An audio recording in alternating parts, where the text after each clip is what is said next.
welcome to Getting to Good Enough, a podcast to help you let go of perfectionism so you can do more of what you love.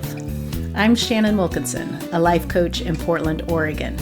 I'm a recovering perfectionist who's getting better at good enough. And I'm Janine Adams, a certified professional organizer in St. Louis, Missouri, and I'm lucky enough to be naturally good at good enough. And today we're talking about building an anti-perfectionism toolkit.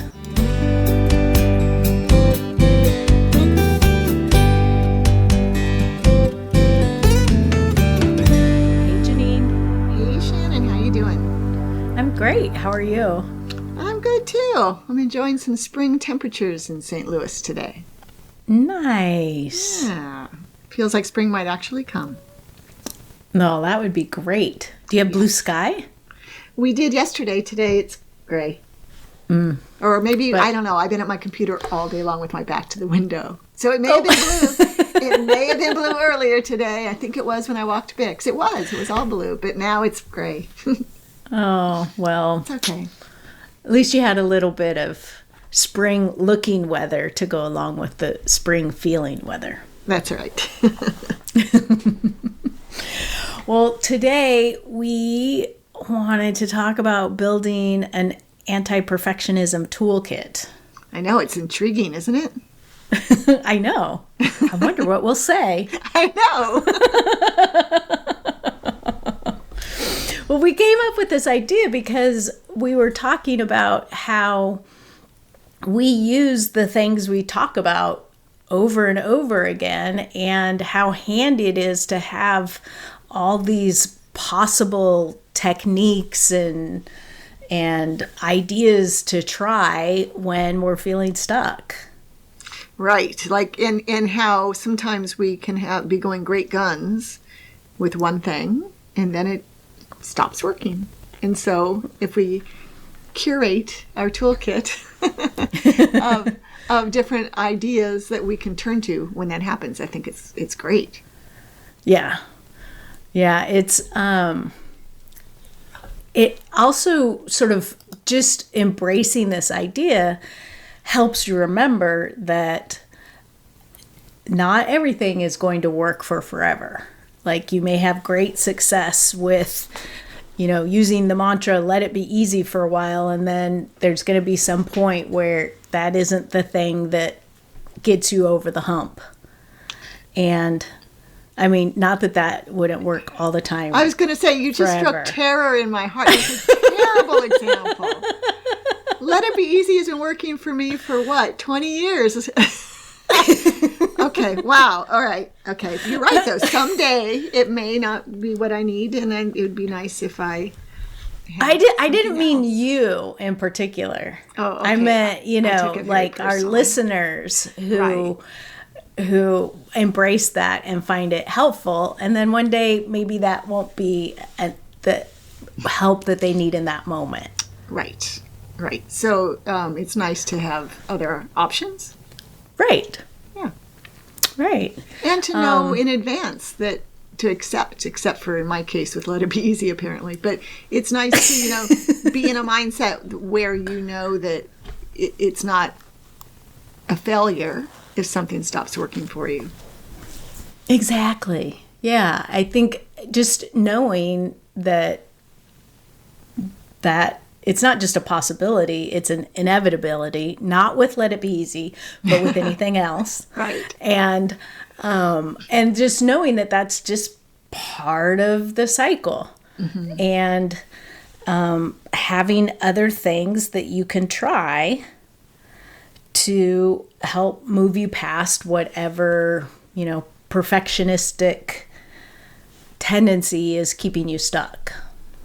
Right. I feel like a great example of that is the technique we talked about a few episodes back, where you suggested to clear your mind that you could go through the alphabet and come up with a city for each letter of the alphabet. Mm-hmm. And I've been to help with insomnia, to help you fall back. Right, exactly. Fall asleep. It keeps your mind occupied enough to keep the other thoughts at bay, but it's boring enough to put you to sleep, right? Right. Yeah. Exactly. And it works for me very well. I've been using it ever since. But, I can definitely see how someday it might be like that's not. I actually have made it all the way through the alphabet once and started over one night. But it would be nice to know, or it is nice to know, there are other things that I can do, to help me in those instances. Like one of the things you suggested that episode, which was going through my family tree. And, oh, right. And that definitely works. Which is kind of surprising since I like genealogy so much, but I don't get past my second great grandparents before I fall asleep. Oh my gosh, that's awesome. Yeah. But it's nice. And just so you know, just today I read a suggestion that in some article or something I was reading, where they suggested that you come up with 3-letter words as you go through the alphabet to help you fall asleep. I feel like that's not complicated enough, challenging enough to keep me occupied. I think maybe 5-letter words, and then it would have the benefit of helping you the next morning when you do Wordle. Exactly. That's what I was just thinking. Oh, sorry. Didn't mean to steal your punchline. No, it's okay. I just love that we're on the same bandwidth there. Right. But knowing that, there probably is going to be a day where, like, you've sort of run through all the cities that you can think of. And I have to say, I've made it to X once or twice. And my ex is always, there's got to be a city called Xavier. And then I just move on. Right. Yeah, I actually give myself a bye with X.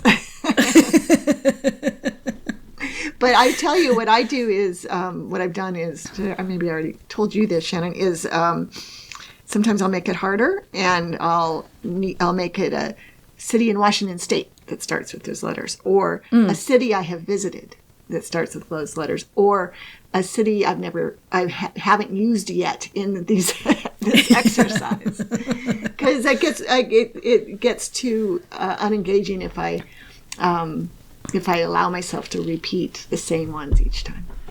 Right. And so, it's not a failure if it doesn't do what it's supposed to do. It just means it needs a tweak, or it's an opportunity for you to try something else. Mm-hmm. And having something at the ready makes it so much easier to do that. Absolutely. Yeah. Yeah, so I think it's helpful to actually have a place to collect these things, whether that's, written down in, say, I don't know, a bullet journal. Right. Or an Evernote note, or, just a note on your phone, whatever. But to sort of collect these tools that you can use and have them at the ready. Yeah, I think that's good. And I think like organizing systems, or time management systems, those kinds of things, I'm always trying to remember different ways to do those things, to help my clients, to help myself, and to have a spot where I wrote those down, which I don't really think I have right now, would be really handy. Right. Yeah, and then you do have to cultivate the habit of going and looking at wherever you're collecting this information. And that really is just a habit, and it's totally doable, but it's a good thing to start cultivating that habit when you're not under stress. Mm-hmm. Because when you're under a lot of stress, it's very common for, your focus to sort of narrow and not really be able to think of all the options available to you. Oh, that is so true, right? Sometimes when you're under stress, you're just putting one foot in front of the other and trying to make it through the day. Mm-hmm. Yeah, and not thinking about those things that could make it easier for you. Yeah. So I really encourage everyone to have a place to jot this stuff down and get in the habit whenever you you hear something that we talk about and you give it a try, write it down. You read something, add that to the list. A friend tells you about something, add that to the list, and just get in the habit of going to that list on a regular basis, and that will make it easier for you to remember to do it when you are really needing that support. Yeah, maybe taking a moment to review the list every time you add something to it. It's very easy for me anyway to just add something to the bottom of a list and not look at what's above. But if I made it a habit to review the list so those things all come to the front of my mind for a little while, I could see how that would be really helpful. Now, to me, it seems a lot easier to remember to write something down that I hear than it is to think about reviewing what I've written down later on the regular. Yeah. Yeah, but if you're adding to it regularly and reviewing it like you suggest every time you add to it, then those things get easier to remember. They get more embedded in your memory. Mm-hmm. Yeah, I like it. Yeah, I think it's useful. So I'm going to make a collection in my bullet journal for these things, and what will I call it? I guess maybe toolkit. Anti-Perfectionism Toolkit. I like that. Yeah. Yeah, I've been using the my little worry flowchart a lot lately. And when I find myself worrying about something, asking myself, is there anything I can do about it right now? Yes, do it. No, let it go. And just going through that process, remembering that process, and then going through that process with myself is really helpful. And I think I've significantly lowered my stress level being able to do that, remembering to do that, and then being able to sort of walk myself through it. Yeah, I think that's just great. And are you walking yourself through it mentally, or are you using a piece of paper? I've done it so much that I can walk myself through it mentally. Mm-hmm. But to begin with, I drew that little flow chart. Mm-hmm. I think we shared in a previous episode. We can share it again. And I would look at that just to remind me, like, this is really, I'm okay. Mm-hmm. I can think this through. Yes.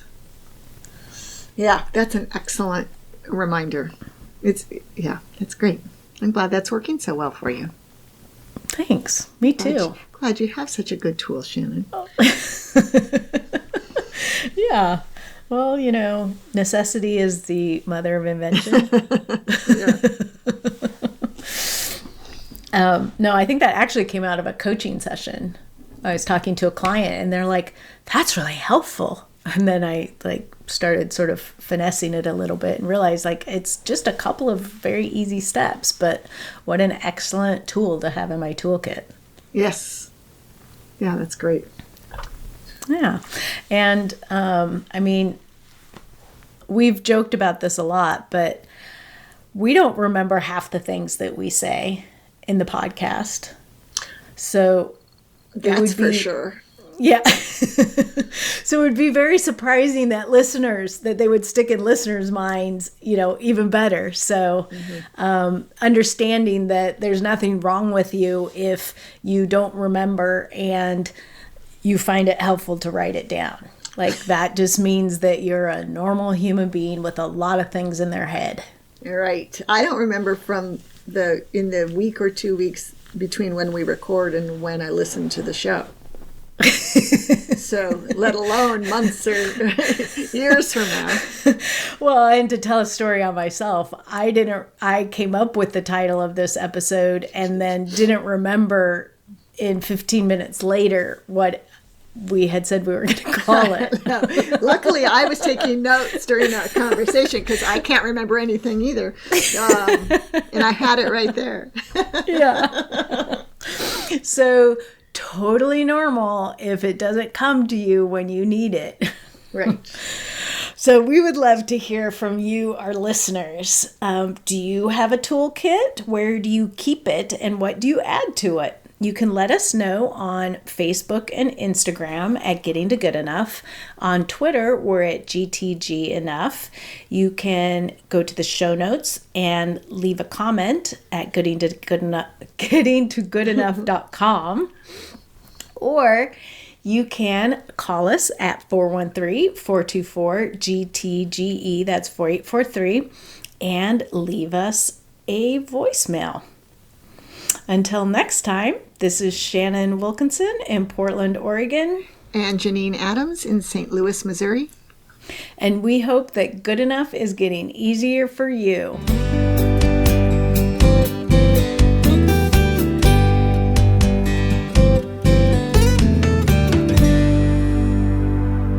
Someday I won't trip over all those social media things, but I guess today is not the day. Cut yourself some slack, Shannon. Yep.